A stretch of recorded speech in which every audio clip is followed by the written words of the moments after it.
ಆಗ ಯುದ್ಧ ಆಗಿದೆ, ಯಾವ್ಯಾವ ಇಸ್ವಿಯಲ್ಲಿ ಆಗಿದೆ ಅದನ್ನು ನಾವು ಗಮನಿಸೋದಾದರೆ, ಈ ಮೊದಲ ಇಂಡೋ ಮತ್ತು ಪಾಕ್ ಯುದ್ಧ 1947 1948 ಸ್ವಾತಂತ್ರ್ಯದ ನಂತರ ಕಾಶ್ಮೀರ ಪ್ರದೇಶದ ಮೇಲೆ ಹೋರಾಟ ಆಗತ್ತೆ. ಕದನ ವಿರಾಮ ಮತ್ತು ನಿಯಂತ್ರಣ ರೇಖೆ LOCಯನ್ನು ಸ್ಥಾಪನೆ ಮಾಡಲಾಗತ್ತೆ. ಅಂದರೆ ನಾವಿಲ್ಲಿ ಹಿಸ್ಟ್ರಿಯನ್ನು ರೀಕಾಲ್ ಮಾಡ್ಕೊಳ್ತಾ ಇದ್ದೀವಿ. ಯಾವಾಗ ಯುದ್ಧಗಳಾಗಿದೆ, ಯಾವ್ಯಾವ ಥರದ ಪರಿಸ್ಥಿತಿ ನಿರ್ಮಾಣ ಆಗಿದೆ ಅನ್ನೋದನ್ನು ನಾವಿಲ್ಲಿ ಗಮನಿಸ್ತಾ ಇದ್ದೀವಿ.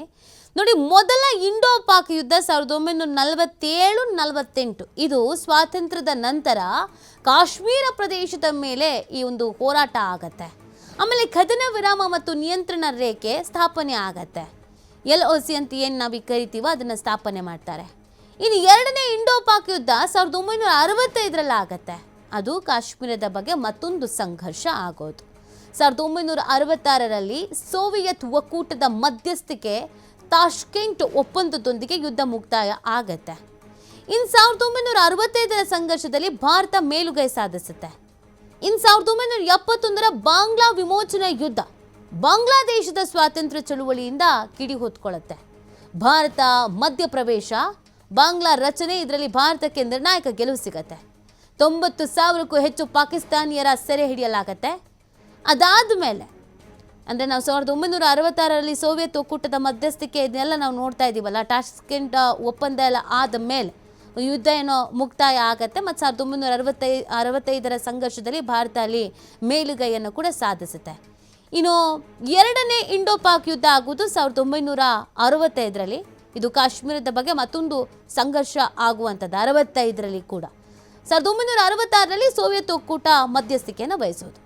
ನೋಡಿ, ಈ ಸಂದರ್ಭದಲ್ಲಿ ಅಂದರೆ ಈ 1971ರ ಬಾಂಗ್ಲಾ ವಿಮೋಚನಾ ಯುದ್ಧ ಏನು ನಡೆಯುತ್ತೆ, ಇಲ್ಲಿ ಬಾಂಗ್ಲಾದೇಶ ಸ್ವಾತಂತ್ರ್ಯ ಚಳುವಳಿಯಿಂದ ಕಿಡಿ ಹೊತ್ಕೊಳ್ಳುತ್ತೆ. ಭಾರತ ಇದಕ್ಕೆ ಮಧ್ಯಪ್ರವೇಶ ಮಾಡುತ್ತೆ. ಬಾಂಗ್ಲಾ ರಚನೆ ಆಗತ್ತೆ. ಇದರಲ್ಲಿ ಭಾರತಕ್ಕೆ ಒಂದು ನಿರ್ಣಾಯಕವಾದಂಥ ಗೆಲುವು ಸಿಗತ್ತೆ. ಸುಮಾರು 90,000ಕ್ಕೂ ಹೆಚ್ಚು ಪಾಕಿಸ್ತಾನಿಯರ ಸೆರೆಯನ್ನು ಕೂಡ ಹಿಡಿಯಲಾಗತ್ತೆ. ಸೊ ಅದಾದ ಮೇಲೆ ಈ ಕಾರ್ಗಿಲ್ ಯುದ್ಧ 1999ರಲ್ಲಿ ಕಾರ್ಗಿಲ್ ಯುದ್ಧ ಜರುಗುವಂಥದ್ದು. ಇದು ಕೂಡ ಜಮ್ಮು ಕಾಶ್ಮೀರದ ಕಾರ್ಗಿಲ್ ಜಿಲ್ಲೆಯಲ್ಲಿ ಸಂಘರ್ಷ ಆಗುತ್ತೆ. ಪಾಕ್ ಯೋಧರು ಗಡಿ ನುಸುಳಿ ಭಾರತ ಪ್ರದೇಶವನ್ನು ಎಂಟ್ರಿ ಮಾಡ್ತಾರೆ.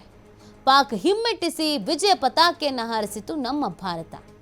ಪಾಕಿಸ್ತಾನಕ್ಕೆ 4,000ಕ್ಕೂ ಹೆಚ್ಚು ಸಾವು ನೋವು ಸಂಭವಿಸಿತು. ಇದರಿಂದ ಇದು ದೊಡ್ಡ ಸೋಲು ಅಂತ ಒಪ್ಕೊಂಡಿತ್ತು ಪಾಕ್ ಕೂಡ. ಅವತ್ತು ಕಾರ್ಗಿಲ್ ಯುದ್ಧ ಜಗತ್ತಿನ ಮುಂದೆ ಪಾಕ್ ಕಳ್ಳಾಟ ಮತ್ತೊಮ್ಮೆ ಬಟಾಬಯಲ್ ಆಗಿತ್ತು. ಇನ್ನು ಸಂಘರ್ಷ ಮತ್ತು ಬಿಕ್ಕಟ್ಟುಗಳು ಯಾವ್ಯಾವ ಆಗಿತ್ತು ಅನ್ನೋದನ್ನು ಕೂಡ ನಾವಿಲ್ಲಿ ನೋಡಬೇಕಾಗತ್ತೆ. ಯುದ್ಧಗಳನ್ನು ಹೊರತುಪಡಿಸಿ ಸಂಘರ್ಷ ಮತ್ತು ಬಿಕ್ಕಟ್ಟುಗಳು. ಸಿಯಾಚಿನ್ ಸಂಘರ್ಷ 1984ರಿಂದ 2003 ಕಾಶ್ಮೀರದ ಉತ್ತರ ಭಾಗದಲ್ಲಿರುವಂಥ ಪ್ರದೇಶ, ವಿವಾದಿತ ಸಿಯಾಚಿನ್ ಹಿಮನದಿ ಮೇಲೆ ಕದನ. ಭಾರತ ಮತ್ತು ಪಾಕ್ ಬಿಕ್ಕಟ್ಟು ಇನ್ನು 2001 2002ರವರೆಗೆ. 2001ರಲ್ಲಿ ಭಾರತದ ಸಂಸತ್ ಕಟ್ಟಡದ ಮೇಲೆ ಉಗ್ರರ ಅಟ್ಯಾಕ್ ಆಗುತ್ತೆ. ಉಭಯ ದೇಶಗಳ ಮಿಲಿಟರಿ ಬಿಕ್ಕಟ್ಟು ಉದ್ಭವ ಆಗುತ್ತೆ. ರಾಜತಾಂತ್ರಿಕ ಪ್ರಯತ್ನ ಮೂಲಕ ಪರಿಸ್ಥಿತಿ ಶಾಂತವನ್ನ ಮಾಡಲಾಗುತ್ತೆ.